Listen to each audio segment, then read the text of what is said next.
National Herald मामले में राहुल गांधी से ईडी दफ्तर में दोबारा पूछताछ चल रही है। इससे पहले राहुल गांधी से ईडी ने 3.5 घंटे तक पूछताछ की थी।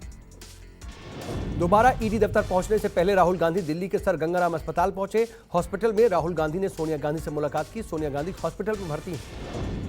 ईडी दफ्तर के बाहर राहुल के समर्थन में पहुंचे कांग्रेस कार्यकर्ताओं और नेताओं को हिरासत में लिया गया। पुलिस लगातार कांग्रेस कार्यकर्ताओं को हिरासत में ले रही है। सुबह से ही कांग्रेस कार्यकर्ता कांग्रेस दफ्तर पहुंच गए। वहीं सुबह 10:30 बजे राहुल गांधी और प्रियंका गांधी अपने घर से कांग्रेस दफ्तर के लिए निकले, जहां हजारों समर्थकों के साथ उन्होंने पैदल मार्च किया। राहुल को ईडी के समन पर सुरजेवाला ने सरकार पर हमला बोला और कहा कि मोदी सरकार ने सत्य को ललकारा है और सत्य झुकता नहीं है। उन्होंने यह भी कहा कि देश में अघोषित आपातकाल है। राहुल गांधी के समन को लेकर पूरे देश में कांग्रेस कार्यकर्ताओं का विरोध प्रदर्शन जारी है। दिल्ली से लेकर के जयपुर और छत्तीसगढ़ से लेकर जम्मू और मुंबई तक कांग्रेस कार्यकर्ता विरोध प्रदर्शन कर रहे हैं। कांग्रेस के विरोध प्रदर्शन पर केंद्रीय मंत्री स्मृति ईरानी ने पलटवार किया। उन्होंने कहा कि कांग्रेस का भ्रष्टाचार पकड़ा गया तो अब दिल्ली को घेरने की कोशिश हो रही है। कांग्रेस के विरोध प्रदर्शन पर बीजेपी प्रवक्ता संबित पात्रा ने कहा कि कांग्रेस भ्रष्टाचार का जश्न मना रही है और राहुल गांधी को लेकर ड्रामा कर रही है। यूपी के कई शहरों में 10 जून को हुए प्रदर्शन और हिंसा पर यूपी पुलिस एक्शन में है। अब तक 316 लोगों की गिरफ्तारी हो चुकी है। सबसे ज्यादा अरेस्टिंग प्रयागराज से हुई है। 92 आरोपी पकड़े गए। प्रयागराज हिंसा के मास्टरमाइंड के घर पर बुलडोजर कार्रवाई से भड़के अखिलेश यादव, कहा बिना जांच के दी जा रही है बुलडोजर से सजा। अखिलेश ने ट्वीट करके योगी सरकार पर निशाना साधा। यूपी में योगी के बुलडोजर एक्शन पर ओवैसी का वार। प्रयागराज में जावेद पब का मकान गिराने का किया विरोध। ओवैसी ने कहा कि सीएम योगी ने लॉ ऑफ रूल्स पर बुलडोजर चलाया। प्रयागराज हिंसा के मुख्य आरोपी जावेद पब के मकान पर बुलडोजर कार्रवाई और उसकी बेटी आफरीन फातिमा के समर्थन में जेएनयू में प्रदर्शन हुआ।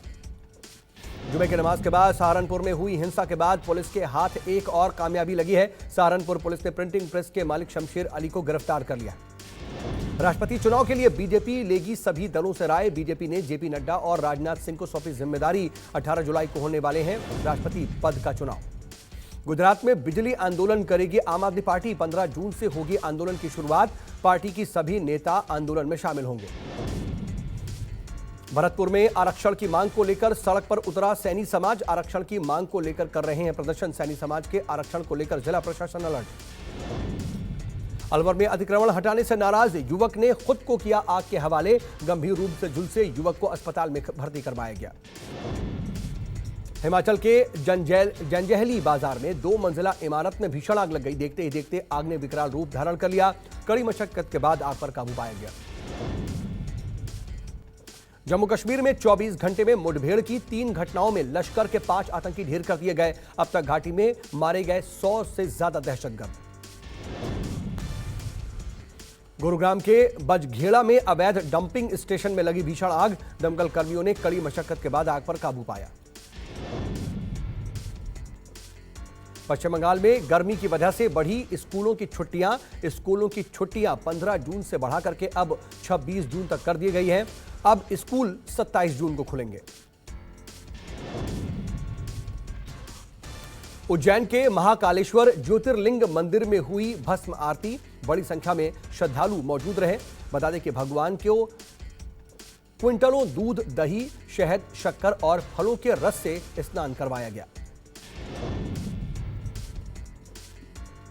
बद्रीनाथ और केदारनाथ धाम में अब तक 6 लाख से ज्यादा श्रद्धालुओं ने दर्शन कर लिए हैं। बद्रीनाथ और केदारनाथ मंदिर समिति के अनुसार 4 धाम पहुंचने वाले तमाम तीर्थयात्रियों की संख्या अब तक 19 लाख से ज्यादा पहुंच चुकी है। भारी संख्या में भक्तों के पहुंचने का सिलसिला अब भी जारी है। भोपाल में एक महिला के चेहरे पर ब्लेड चलाने वाले मंचलों पर शिवराज सरकार ने कड़ी कार्रवाई की है। 18 घंटे के अंदर ही आरोपियों के घर पर बुलडोजर चला दिया गया। उन्हें जमींदोज कर दिया गया है।